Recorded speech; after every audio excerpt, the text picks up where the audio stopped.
बोलो जयकारा बोल मेरे श्री गुरु महाराज की जय। तो भाग्यशाली गुरुमुखो श्री सद्गुरुदेव महाराज जी को की जितनी भी रचना होती है वह केवल सेवक की नीयत को साफ करने के लिए होती है। खोटी वह बुरी नीयत वाला मनुष्य ऊपर से कितनी भी मीठी मीठी बातें क्यों न कर ले, लेकिन यह प्रकृति का अटल नियम है कि उसे अपनी नियत का फल अवश्य भुगतना पड़े। सद्गुरु के शब्द की कमाई के बिना मन की सफाई हरगिज नहीं हो सकती, और जब तक मन मैला है नियत साफ नहीं हो सकती। जैसे बुरे कर्मों का फल बुरा ही होता है, उसी प्रकार बुरी नियत वाले को बुरा ही फल मिलता है। फरमाया है, जो बोओगे सो काटोगे, अथाह हृदय रूपी खेती में जैसी नियत का बीज बोओगे वैसा ही फल काटना पड़ेगा। एक राजा शिकार करने के लिए जंगल में गया। वहाँ से वह अपने राज्य का मार्ग भूल गया। 2-3 दिन भटकने के बाद उसे एक बगीचा दिखाई दिया। बगीचे का माली भक्ति भाव वाला था और भजन अभ्यास में ही रुचि रखता था। उसने राजा का खूब आदर सत्कार किया। वह फलों का रस पीने के लिए पूछा। राजा ने अनार का रस पीने की इच्छा जाहिर की। माली गया और 5 मिनट के अंदर रस का कटोरा भरकर राजा के आगे पेश कर दिया। राजा रस पीकर बहुत प्रसन्न हुआ। उसने कहा कि मैं 2-3 दिन से प्यासा हूँ, इसलिए एक कटोरा रस और पिला दो। अब की बार माली आधे घंटे बाद आया और रस भी आधा कटोरा मात्र ही था।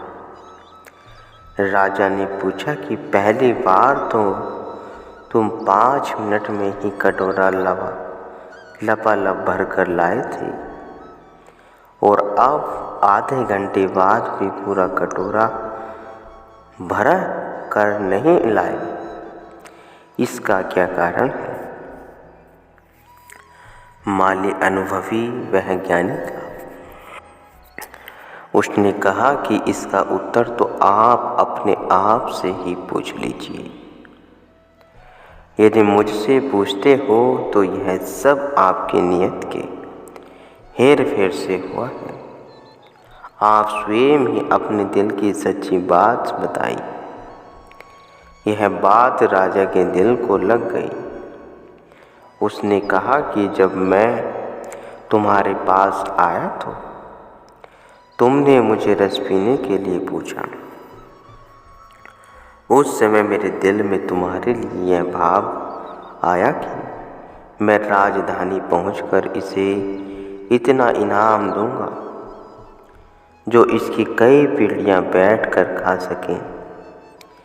तुमने मुझे प्यासे को रस पिलाकर नव जीवन प्रदान किया। दूसरी बार जब मैंने तुम्हें रस लाने के लिए भेजा, उस समय मन में यह ख्याल आया कि इसके पास इतना फलों से भरा हुआ बगीचा है जिसमें इतने रसदार फल लगे हुए हैं। राजधानी में पहुंचकर इस पर भारी टैक्स लगाऊंगा। माली ने यह सुनकर हंसकर कहा कि पहली बार आपकी शुभकामनाओं ने पेड़ों व फलों पर ऐसा प्रभाव डाला कि एक ही अनार के रस से कटोरा भर गया। यह सब आपकी अच्छी नियत का प्रभाव था, और दूसरी बार जो रस नहीं निकल पाया वह आपके विचारों में आए परिवर्तन के कारण ही हुआ। राजा ने वास्तविकता को जानकर उसे सत्संग वह कुछ उपयोगी बातें सुनाने के लिए कहा। माली ने राजा को कहा कि आपने अब स्वयं अपनी आंखों से देख लिया है, नियत का प्रभाव मनुष्य पर तो क्या पेड़ पौधों पर भी पड़ता है।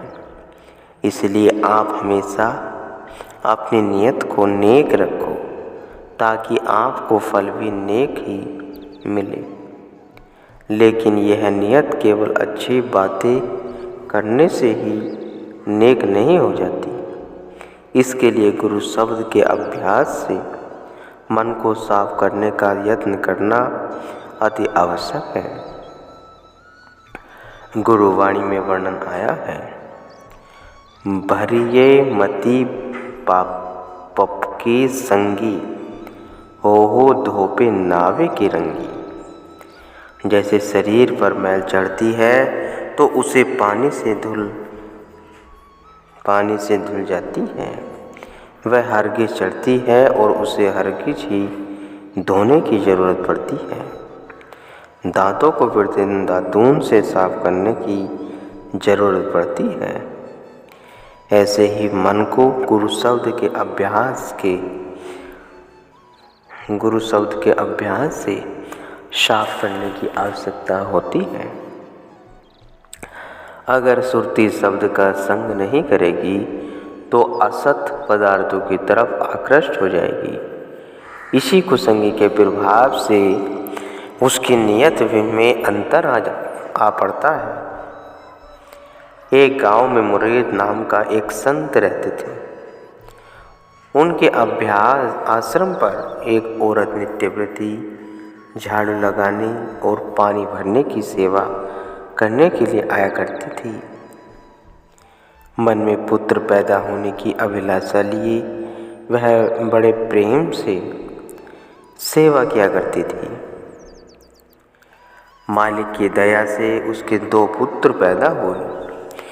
धीरे धीरे उसका मोह अपने पुत्रों में बढ़ता चला गया।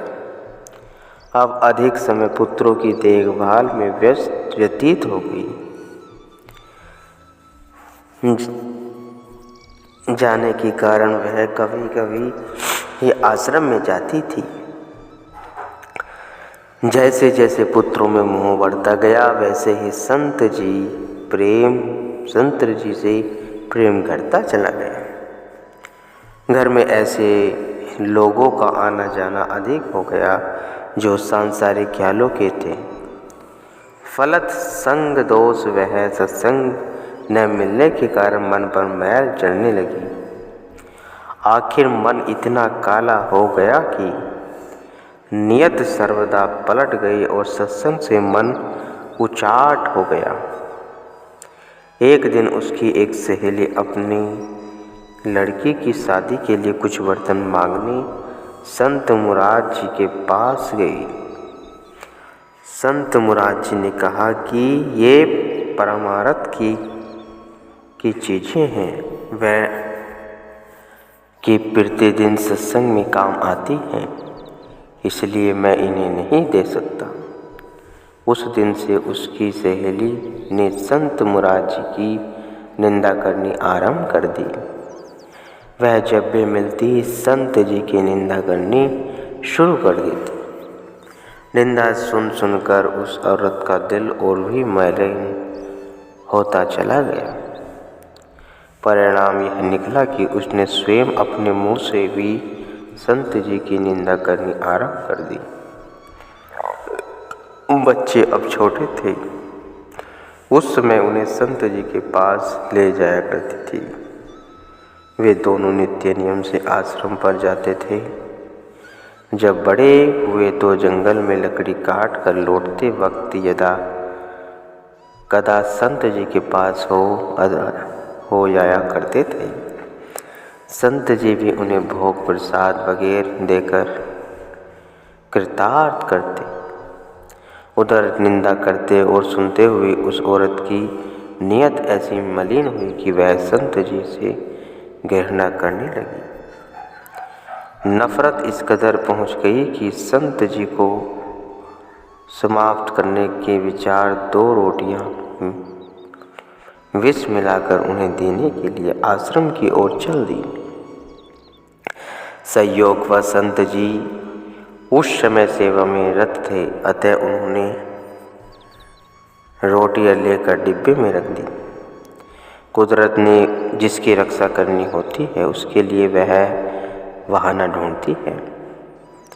औरत के चले जाने के बाद उसके दोनों बेटे जंगल में से लकड़ियां काट कर आश्रम में आए और संत जी से कहने लगे कि आज तो बहुत भूख व प्यास लगी है, कुछ खाने को हो तो देने की कृपा करें। संत तो सहज स्वभाव ही दयालु होते हैं। उन्होंने उन दोनों को जल पिलाकर वह रोटी वाला डब्बा देते हुए कहा कि इसमें 2 रोटियां हैं, तुम दोनों बांट कर खा लो। वे रोटियां खाकर वहीं लेट गए। देर रात तक वे जब पुत्र वापस घर न लौटे तो वह औरत उनका पता करते हुए आश्रम पहुंच गई और संत जी से उन दोनों के विषय में पूछने लगी। संत जी ने कहा कि वे शाम को आए थे, आकर उन्होंने कुछ खाने के लिए मांगा तो मैंने वही 2 रोटियां उन्हें दे दी। उसके पश्चात वे सो गए और अभी तक उठे ही नहीं। उस औरत ने घबराकर शीघ्र ही अंदर जाकर देखा, लेकिन दोनों लड़के मर चुके थे। फिर तो लगी माथा पीट कर रोने चिल्लाने, संत जी के चरणों में गिरकर क्षमा याचना करने लगी। संत जी ने कहा कि तुमने नेक नियत से गुरु दर की सेवा की थी, जिसके फलस्वरूप तुम्हें भगवान ने संतान की बख्शीश की थी, लेकिन मोहवश कुसंग में पड़कर और वैर व घृणा को हृदय में स्थान देकर तुमने जो यह घृणित कार्य किया है उसका दुष्परिणाम तुम्हारे सामने ही है। अभी जो हो गया है सो हो गया, परंतु आगे के लिए निंदकों के साथ छोड़कर निरंतर नाम का अभ्यास करो, जिससे मन पर चढ़ी मैल उतर सके और नियत निखर सके। निर्मल मन ही प्रभु का निवास होता है। निर्मल मन में ही प्रभु का वास होता है। जहाँ मालिक है, लोक परलोक की